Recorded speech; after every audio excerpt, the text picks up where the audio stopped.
Near the mountains, a woman is driving her car behind a big truck. She keeps honking to make it move, but the truck ignores her. The woman decides to drive around it, only to discover there's another truck coming on the opposite side. It hits her car and pushes it toward the middle of the road, where the other truck crashes into it and destroys it. Meanwhile, John and his wife Denise are watching TV in bed. Suddenly John hears a noise and rushes outside to discover that Denise's car is being seized by the bank because he's behind on his payments. John's protests are ignored and the employee just takes the car away. During breakfast, the couple argues about the situation. John swears he talked to the bank, but that was 2 months ago. Denise wants him to do something, but John's hours keep getting cut at the factory. He's trying his best to find a second job. Afterward, John drops his son Mike at school. Mike reminds his dad not to say goodbye because it's sad. He prefers see you later. After a long day at the factory, John and his friend Jimmy go to a job interview at an important company. Jimmy thinks it's all for show because the only people who get positions in places like these are the workers' relatives.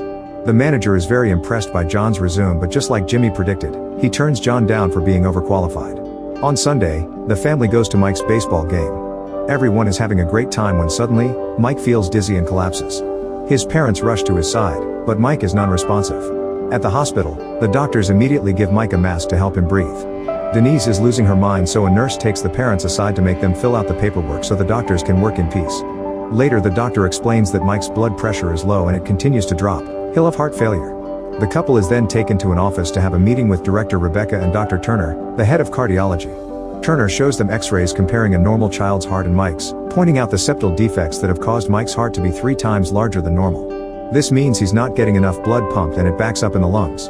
At this stage, there's no corrective surgery they can do. Mike clearly needs a heart transplant. The other option is medicating him every day, but his quality of life would be poor and he'd just wake up dead someday anyway. Rebecca explains that transplantation is a high-risk operation, so Mike could die on the table. The boy only has a few weeks left to live, perhaps only days, so she thinks the family may want to make it a happy time as a goodbye. As Denise has a breakdown, John tells them that he wants Mike to have the surgery. Turner wants to put Mike on the organ recipient list, saying that since Mike is B positive he'll go to the top of the list.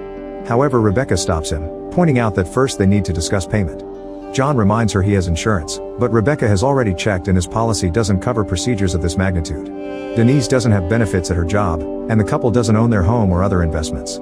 This means the hospital will have to treat this as a cash account, meaning that the transplant will cost $250,000. Hospital policy demands 30% to be paid in advance to put the patient's name on the receiver's list. On their way out, the couple is approached by another doctor, who has heard they're taking Mike to a county hospital. She explains that heart transplantation is an elective procedure, so a county hospital isn't obliged to help them. The doctor tells them to talk to their insurance company or ask for help at places like the hospital's Human Resources Department, Children's State Services, and Medicaid. The next day at the factory, John talks to the head of Human Resources and learns that the company has switched carriers. They've acquired a less expensive policy that has many restrictions. Since John's hours were cut, he only counts as a part-time employee, therefore he isn't eligible for full coverage. John explains the urgent situation, but the man says there's nothing he can do. He advises John to file an appeal, which takes about 7 working days. After filling up lots of paperwork for the insurance company, John and Denise go to Children's State Services. However, since they already have insurance, they both have jobs, and they're not on welfare, they're not eligible. The couple goes from office to office, filling too much paperwork and being dragged around like cattle, only to be told over and over that they aren't poor enough. Eventually John gets his appeal approved and he excitedly goes to see Rebecca. However, she explains that appeals are for already existing claims, and what he needs to file is a grievance. He has to resubmit the paperwork, which may take up to 30 days. Afterward, John and Denise begin borrowing money from friends and selling their possessions. Some neighbors know they're desperate and take advantage to buy their things for just a few bucks. They regularly visit Mike at the hospital and try to keep him in a good mood not to stress his heart more. Sometimes it's hard to be at the hospital because they can see patients dying in other rooms. One day, Jimmy tells John he should try to get his story on the news. John goes to the TV station and talks to a reporter, who expresses interest in his case. However, he needs to get authorization from the higher-ups first. As time passes, John is forced to sell important things, like his car and his wedding ring. But it's still not enough. One morning Denise calls John from the hospital to inform him that Turner will be releasing Mike even though John left a bit of money to keep the room. She yells at him, asking him to do something. After considering all his options, John goes to the hospital and talks to Turner in private. They argue for several minutes and Turner still refuses to help. Suddenly John pushes Turner into another room and pulls out a gun before throwing Turner against the wall. He announces he isn't playing nice anymore and Turner has no choice but to agree to help. John chains up the door and keeps the doctor moving. When they find the guard Max, John threatens to use his gun. Max isn't armed, so he gets out of the way.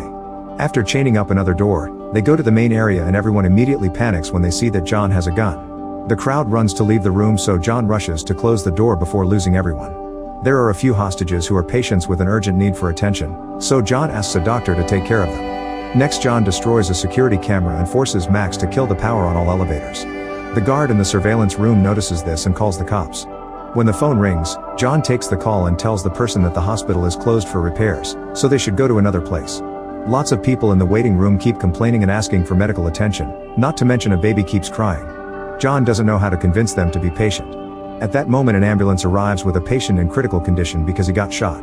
John points his gun at the paramedics and makes them leave before opening the door to let the wounded man in. The doctors take him to the surgery room and Turner complains, saying he's a cardiac surgeon and not an emergency physician. John can't believe he refuses to help a dying man and forces him to do it anyway. Suddenly John hears sirens and discovers that several police cars are surrounding the building. Lieutenant Frank puts everyone in position and is frustrated to learn that Rebecca isn't around just because it's Saturday. In the emergency room, the doctors take care of a pregnant woman next. Max's radio gets a message from Frank asking to talk to John.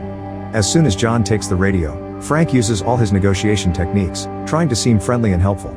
John can tell Frank is trying to emotionally manipulate him and shares his demands. He wants the cops to find Rebecca and put Mike's name on the waiting list. Frank promises to do something, but John doesn't have faith in him and hangs up. Afterward, John talks to the patients and sympathizes with the guy waiting for his baby to be born. There's also Mitch, who swears that he and his girlfriend Julie were in a car accident, but the details of his story don't make sense. Lester concludes that Mitch beat up Julie, so Mitch excuses himself by saying he was drunk. Then Turner finishes operating on the shot man, confirming he's safe now. While John isn't looking, Mitch scolds Max for doing nothing before stealing a scalpel and a spray. In Mike's room, Denise watches a doctor inject the boy with many different medicines. It's a lot for a child, but he needs them all to stay alive a little longer. Mike complains about the pain, so the doctor distracts him with an action figure. In the neighboring room, a woman has a breakdown because her child has died.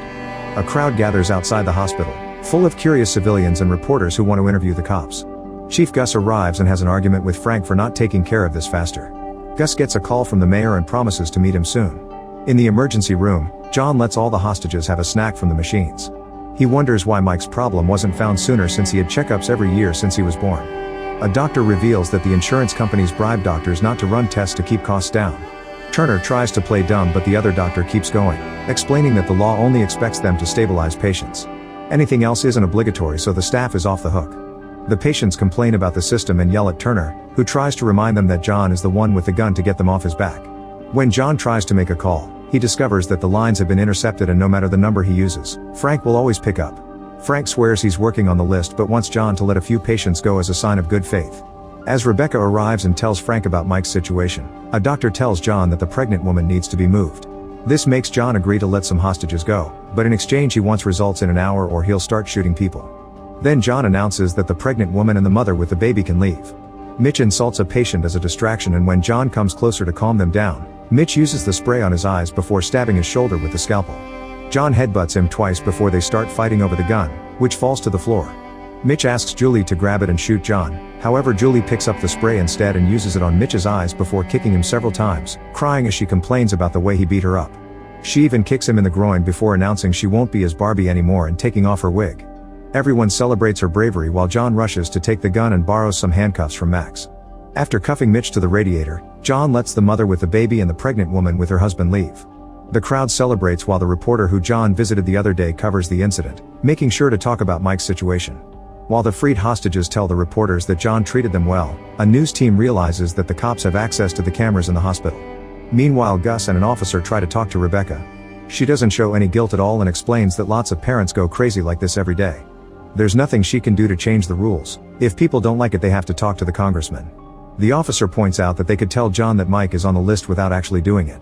At that moment, the hospital's head of security arrives and tells the cops about a weak spot in the building ducts. Rebecca and Frank enter the ICU and find Denise to tell her what's happening. Denise swears her husband wouldn't hurt a fly and feels guilty because her yelling may have pushed him too far. When Frank starts asking questions, Denise realizes they want to use her to stop John and she refuses to cooperate. However, she changes her mind when Rebecca agrees to do the transplant for free, even hugging her in gratitude. On their way out, Frank congratulates Rebecca for her great acting. On TV, Jimmy appears to talk about the incident, explaining the terrible situation that thousands of people in the country are going through. He says that the system backed John into a corner. In the meantime, paramedics and firemen find the woman in the crashed car near the mountains and discover she's a donor. At the hospital, an officer tells Frank that they're sending a man inside through the ducts, hoping to get a clear shot. Frank rushes to yell at Gus for making plans behind his back, so Gus yells back saying that John will start killing people soon. However, the truth comes out when Gus accidentally mentions election year, making Frank realize he's doing everything to look good for the mayor. Caught red-handed, Gus takes Frank off the case. The head of security turns off the air conditioning and a sniper sneaks inside the air duct. At the same time, the reception phone rings and John picks up the call, shocked to hear Denise's voice. She tells him that Rebecca has put Mike on the list, but the boy isn't doing very well. A news van outside hacks into the cops' system and starts broadcasting the conversation on TV. Soon the hacker manages to get the security camera footage as well. Now the whole country can watch Denise hand the phone to Mike so he can talk to his father with a very weak voice. Rebecca is watching too and the guilt finally makes her cry. Since John is distracted, the sniper is able to come out of the duct through the ceiling and waits for John to move to the right spot to shoot. At that moment Lester notices that John is on TV and warns him. John sees the light behind him but doesn't move fast enough, so he gets shot in the shoulder. Suddenly the ceiling panel crumbles under the sniper's weight and he falls. John runs to catch him and beats him up. Seeing this on the cameras, Frank mocks Gus, who gets another call from the mayor because all this was shown on TV. While the doctors take care of John's injury, the cops find the hacker and end his connection to their footage. Civilians keep gathering outside the hospital and cheer for John every time they see him at the window. Meanwhile, a helicopter picks up the woman from the accident, and Rebecca is making some calls.